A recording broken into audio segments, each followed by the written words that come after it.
अस्सलाम वालेकुम, मैं हूं फैसल तारड़। इस वक्त जी एक तो पाकिस्तान और अफगानिस्तान की जंग बाकायदा तौर पे छिड़ चुकी है। ना सिर्फ आलमी मीडिया अल जजीरा ने इसकी तस्दीक की है, बल्कि अब बाकायदा वजारत इत्तलात की जानब से और हुकूमत की जानब से, फोर्सेस की जानब से इस बात की तस्दीक कर दी गई है कि इस वक्त बाकायदा पाकिस्तान और अफगानिस्तान में जंग शुरू हो गई। जब हम जंग कहते हैं तो उसका मतलब कुछ और होता है, जब हम झड़पें कहते हैं तो वो कुछ और चीज होती है। जब जंग उसी यानी जंग का वही मतलब है जैसे इंडिया और पाकिस्तान की जंग थी। ये बड़ी खतरनाक चीज है। अगरचे हमारे मुल्क के दिफा का मामला है और उसका दिफा जाहिर है होना भी चाहिए, हम करेंगे, अपनी रियासत को 100% सपोर्ट करेंगे। जैसे हमने इंडिया और पाकिस्तान के मामले पर, जाहिर है अब इंडिया के साथ तो कोई नहीं खड़ा होगा, इसराइल के साथ तो कोई नहीं भाई खड़ा होगा, मोदी जो है वो गया हुआ था। इसी तरह अब तालिबान के साथ कोई नहीं खड़ा होगा। लेकिन जाहिर है जंगें किसी मसले का हल नहीं होती। लेकिन जाहिर है पाकिस्तान को भी मजबूर किया गया।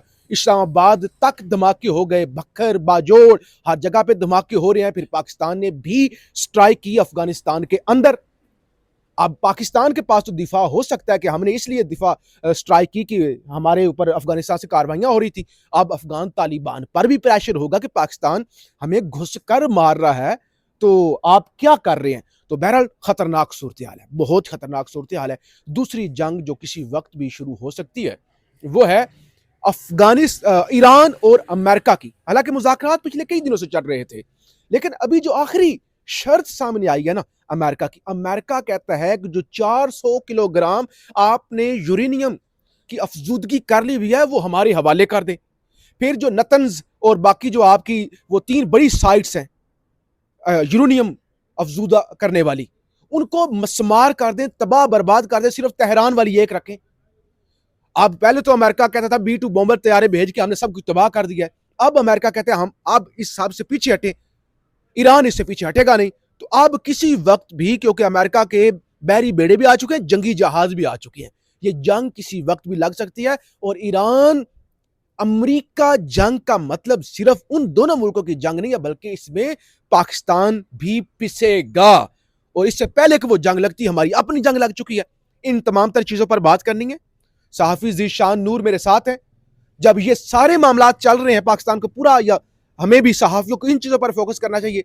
तो बेशुमार पाकिस्तान के अपने मसाइल, कैदी number 804, PTI versus Aleema Khan, Sohail Afridi का ताकतवरों से राब्ते, यानी वो इतना एक ऐसा गुंजल बना हुआ है कि आप एक्सप्लेन करने पे आए तो पूरा केस खराब हो जाए। ज़ीशान नूर साहब, ये जंग के बारे में जरा बताएं, क्या अपडेट ताज़ा तरीन आ रही है। जी फैसल साहब, ताज़ा तरीन अपडेट तो यही है कि दोनों ममालिक पाकिस्तान और अफगानिस्तान ने बाकायदा जंग का आगाज कर दिया है और दोनों ममालिक ने बाकायदा कुरानी आयात पढ़ के इस जंग को शुरू किया। ये बड़ी बात आपने, दोनों ने कुरानी आयात पढ़ के एक तकरीर सुना करते थे कि मरने वाला भी नारे तकबीर पढ़ता है और मारने वाला भी नारे तकबीर। जी पाकिस्तान ने जो इस जंग का नाम रखा है वो उन्होंने रखा है कि जी ऑपरेशन गजबुल लिल हक।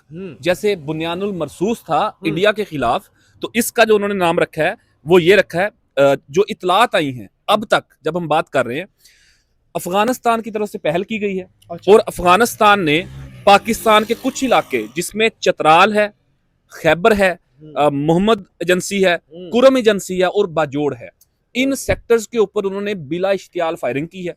जिसके बाद फिर पाकिस्तान ने भी भरपूर आगे से मुंह तोड़ जवाब दिया और अब बाकायदा जो है वो जंग का आगाज कर दिया गया है। देखिए मामला फैसल साहब ये है कि बात आपकी वही हकीकत है कि जंग किसी मसले का हल नहीं है, बातचीत ही मसले का हल है। लेकिन मामला ये है कि अफगानिस्तान की तरफ से दहशतगर्दी की जो कार्रवाइयां होती हैं और खुसूसन जिन ऑर्गेनाइजेशन की तरफ से हो रही हैं, उनके ठिकाने अफगानिस्तान के अंदर होना, ये 100% आपको सेकंड कर रहा हूं, आप 100% बात कर रहे हैं ज़ीशान नूर साहब।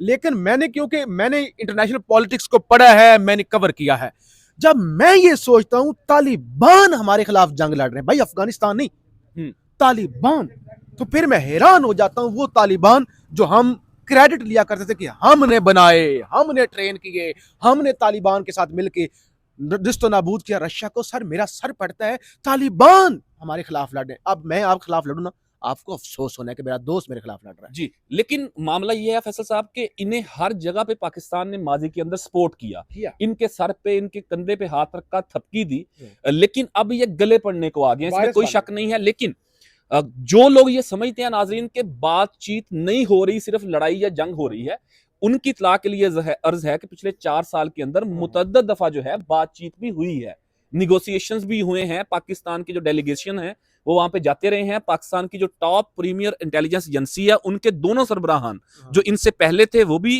दौरा कर चुके हैं, मौजूदा हैं वो भी दौरा कर चुके हैं। दूसरा जो अमेरिका वाला और ईरान वाला मामला है उसके ऊपर तो ऑब्वियसली आप ही बात करेंगे, बताएंगे, लेकिन एक बात तो फैसल साहब तय है। ये मेरे पास एक अपडेट छोटी जी, वो पहले ज़बीउल्लाह मुजाहिद की जानब से बताया गया है, जो कि तालिबान के वजीर इत्तलात आप कह लें, तर्जमान है। उन्होंने बताया कि हमने पाकिस्तान के 15 से ज्यादा फौजी जिंदा पकड़ लिए हैं और बेशुमार हमने पाकिस्तान के फौजी शहीद कर दिए हैं। उनकी टर्म में मार दिए, हमारी टर्म में शहीद कर दिए। और साथ वो ये भी बताते हैं कि जी अफगानिस्तान ने जिला नगरहार की तहसील नगरहार की तहसील और मशीन नाव में पाकिस्तान की 2 फौजी चौकियां तबाह की हैं। साथ वो ये कहते हैं कि 3 चौकियां हमने कब्जे में ले ली हैं, एक और 2 जगह का वो कह रहे हैं कि जी हमने फतह की है। ये उनकी यानी कि अफगानिस्तान का जो मीडिया है या उनके जो तर्जुमान है वो ये बात कर रहे हैं। लेकिन एक बात तो तय है कि वो जितना मर्जी जोर लगा लें, पाकिस्तान का कोई डिफेंस, पाकिस्तान इतना कोई कमजोर डिफेंस नहीं है, उन्हें मुंह की खानी पड़ेगी इस मामले के अंदर। बात फिर वही है कि जंग मसले का हल नहीं है। सिर्फ 1 मिनट दें जिशान जी, आप ही बात करेंगे। जंग लगी हुई है और जंग पर ही हम फोकस करेंगे। मैं 2-3 खबरें नाजरीन के सामने रख लूं। खबर जनाब एक तो ये है कि वज़ीर आला पंजाब की स्क्वाड सिक्योरिटी के लिए 2 फॉर्च्यूनर गाड़ियां खरीदी जाएंगी और वो नई गाड़ियां उनके अंदर 4 करोड़ रुपए की।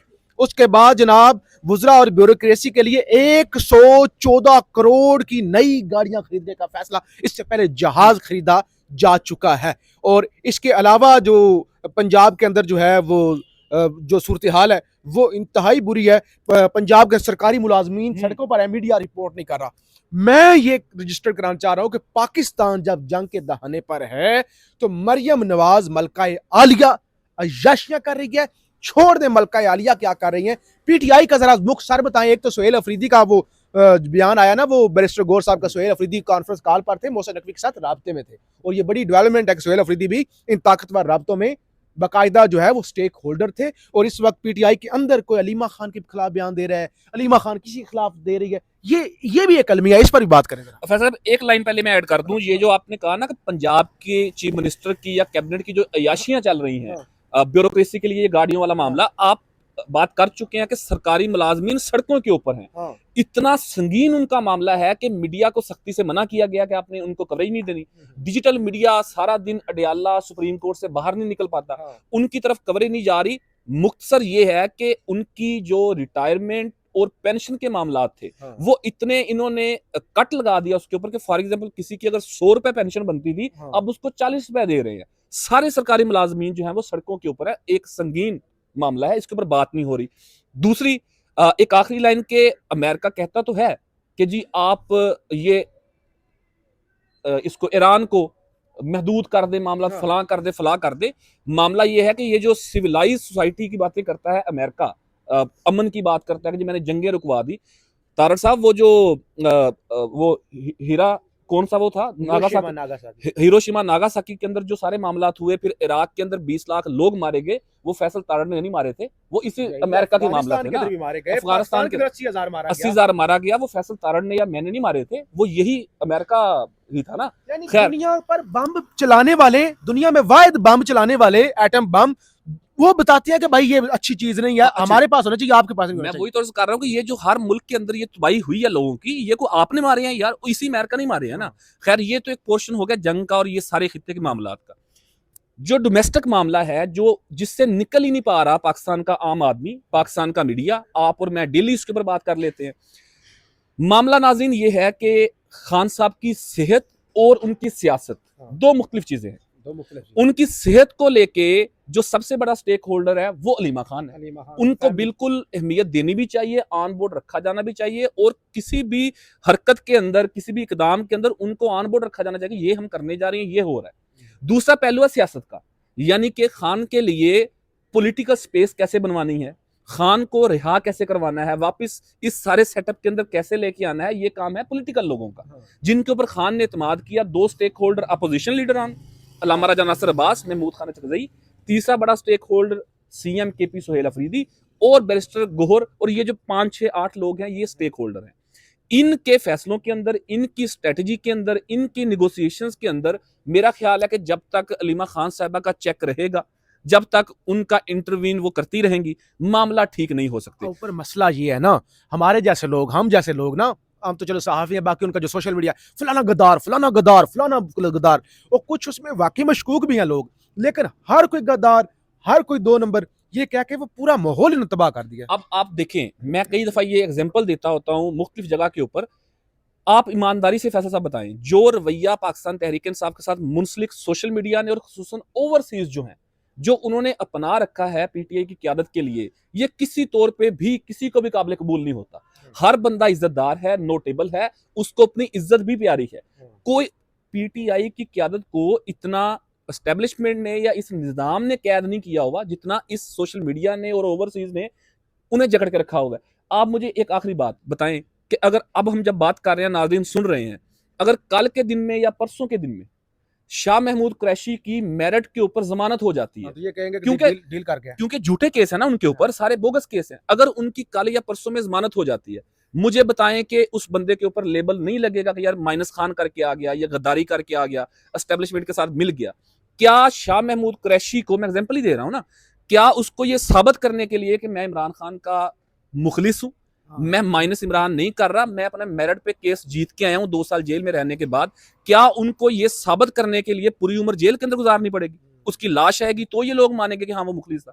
तो ये एक जो अजीब रवैया इन्होंने इख्तियार किया हुआ है, इससे निकलना पड़ेगा, इस क्यादत को इंपावर करना पड़ेगा, इसके ऊपर इत्मीनाद करना पड़ेगा, इनकी इज्जत करनी पड़ेगी, तो मामला हल होगा। अदरवाइज पीटीआई जितना इस सारे मामले के अंदर डिवीजन का शिकार है, ये मजीद मुश्किलात पैदा होती नजर आ रही है। असल में जो मेरे पास मालूमात है उसकी बेस पर वीलॉग तो ऑलरेडी लंबा हो गया, किसी और वीलॉग के अंदर बात कर लेनी थी। ज़ीशान साहब और जो नाजरीन देख रहे हैं, जो क्यादत सीनियर क्यादत है और मुखलस लोग हैं, सारे तो नहीं ना 2 नंबर, वो उनका उनका वो ये चाहते हैं कि हम खान को अडियाला जेल से जिंदा निकाल लें, जो सच्ची बात है, और जिस तरीके से भी हमें हाथ जोड़ के आगे पीछे करके स्पेस बना के निकालना पड़े, अभी हम निकालें।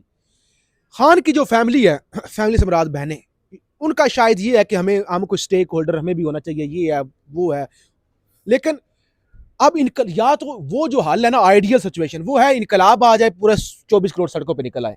दूसरा हाल ये है कि खान को भुट्टो मत बनाओ, भुट्टो ना बनाओ, उसको जिंदा जेल से किसी तरीके से रास्ता निकाल के अभी निकालो, बाद में आहिस्ता आहिस्ता चीजें हो जाएंगी सेटल, क्योंकि अभी भी जो स्टैब्लिशमेंट है ना, वो कुछ स्पेस देने के लिए तैयार नहीं है।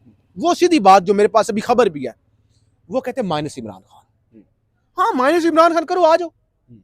ये कहते हैं कि नहीं माइनस इमरान खान भी नहीं, लेकिन तरीके के साथ आहिस्ता आहिस्ता स्पेस बनाई जाए, और उसके लिए फिर जाहिर है फिर वो सारी चीजें आराम सुकून से होंगी, या तो फिर इनकलाब लेके आ जाए ना, जो जितने भी हैं सोशल मीडिया है सारा है, पूरी कौम है पाकिस्तानी, निकले सड़कों पर इनकलाब ले आए, फारग करे पूरे दुनिया के अंदर इनकलाब इससे पहले आए या कोई नई चीज नहीं होनी, वो आ नहीं सकता, फिर कोई दरमियान का रास्ता ही निकालना पड़ेगा अगर खान को अडियाला से जिंदा निकालना, क्योंकि मैं सीधी बातें करता हूं, ये सच्ची बात है। बहरहाल आप इस मामले में क्या समझते हैं? अब चीजें गडमड हो गई, पॉलिटिक्स पर हमने बात कर दी, जंग के लिहाज से बात कर दी, अगले वीलॉग में जरा मजीद जंग के लिहाज से क्या नुकसान हो रहा है क्या नहीं आपको बताएंगे, फीडबैक जरूर दीजिएगा। पाकिस्तान जिंदाबाद।